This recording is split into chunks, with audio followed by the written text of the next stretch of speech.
He is the head coach of the Rams, as I said. Sean McVay, how are you, Coach?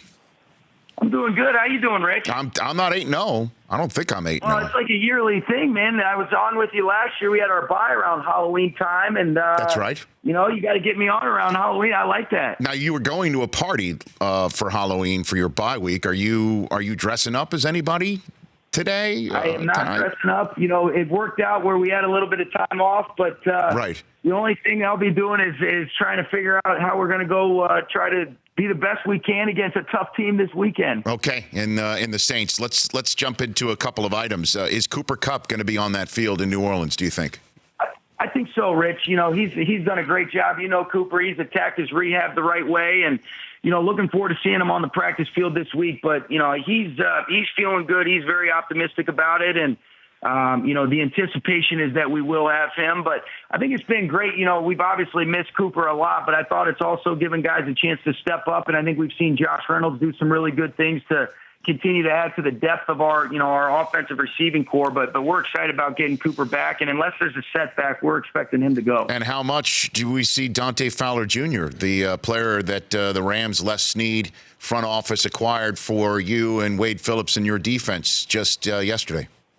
Yeah, and it was a great job by Les and his staff targeting it and being able to get it done. And, we actually, Dante's in right now getting his physical. Everything checks out. Being able to get him as far as, quickly as we can get him up to speed, will be how much we're able to utilize him. But we're expecting him to be ready to go this weekend and looking forward to getting him going in a Rams uniform. Okay, so let's talk about last week's game. Did you think Todd Gurley was going to score at the end of that game, Coach?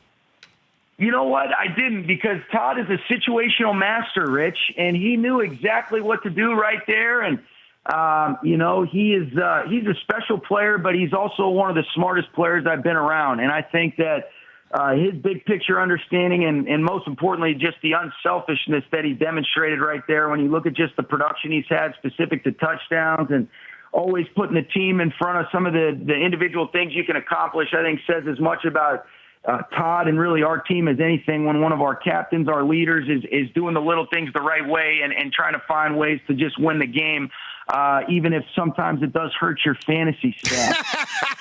He's not on my team, Coach, okay? He's not on my team. So just want to let you know that was not a personal question.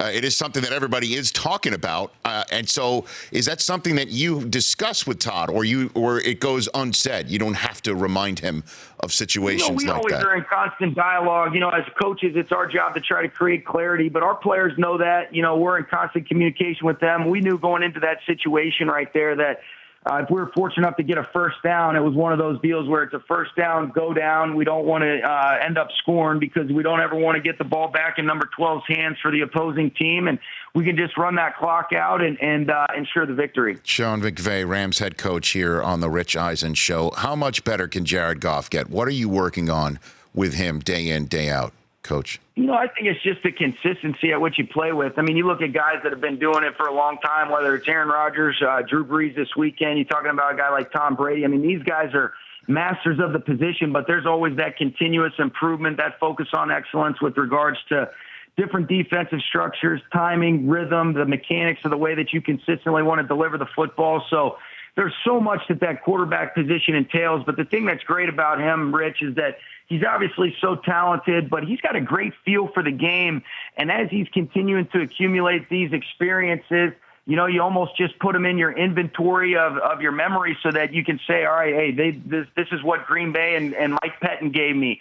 This is what a Gus Bradley gave me. And, these are things that, I played against a Dennis Allen-led defense last year, and those experiences serve as great reference points for you just to continue to accumulate mental reps and then be able to use them to have success on the field. Now, obviously, with all due respect to Wade, who's I love that guy. As you know, we've had conversations about Wade, If you don't like Wade, I don't know that I've ever met anybody, if you meet somebody that says, I don't like Wade Phillips, and I think the problem is probably with them. It's a you problem, right? It's not a me problem. It's a you problem when it comes like that. That's right. So, but with due respect to him and that defense that is building and building. We just mentioned Dante Fowler.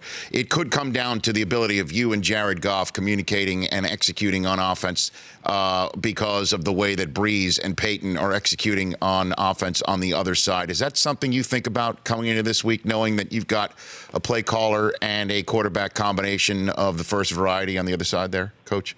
Yeah, I think what we talk about is we have a lot of respect for just what a complete team the Saints are in all three phases. And what we try to do every single week is figure out, okay, what's it going to take, for all three phases to play complementary football? And really, these 8 games that we've had up to this point have served as great reference points for us, where defense has had a handful of big-time plays in crunch time to be able to win games. Offense has had to do some things to close it out. Obviously, special teams the other day, Aaron gets a big stop when we're down 1 point, end up going and kicking a field goal, and then to be able to allow Ramik Wilson then to make that play. So I think it's been about all three phases, but certainly we always have to be ready, with contingency plans based on the way that the flow of the game plays out. And, from an offensive standpoint, we want to try to be as efficient as possible and move the ball and score points, but it's going to be a great challenge at New Orleans, especially against a defense that's playing as well as they have of late. In your first year and a half as head coach in the National Football League, if you had to change one rule, you could wave the Sean McVay wand, you could change a rule, what would that be? Oh man, that is a tough question, there you Rich. Go. I mean, what are we talking about? Specific to what? I mean, what don't you like? I mean, you're like, what? I wish this got changed. Is it a defensive penalty rule? Is it an offensive rule? Is it something more challenges? And I'd have to sit down and think about that. I think one of the things that's kind of come up that would be helpful, especially once you get later on in the year, just with regards to injuries and different things like that, is just being able to up that active game day roster, just because sometimes you get into situations where guys are having to play with positions, where sometimes you've seen some linemen go down and you end up having to have tight ends playing tackle.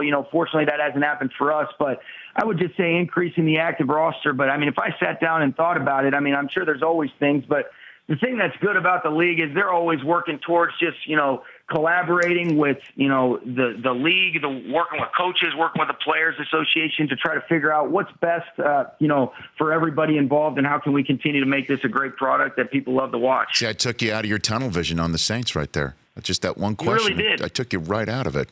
Okay. I just want to make sure that I just was asking because I'm curious. You still got it. All right, Coach, I know you're going from meeting to meeting. I appreciate you jumping out and on the phone for a bit. We'll chat soon, okay? That sounds good. Thanks, Rich. I appreciate you having me on. You bet. Anytime. Please, Sean McVay, the reigning Coach of the Year in the National Football League. The Rich Eisen Show, weekdays at noon Eastern on Audience.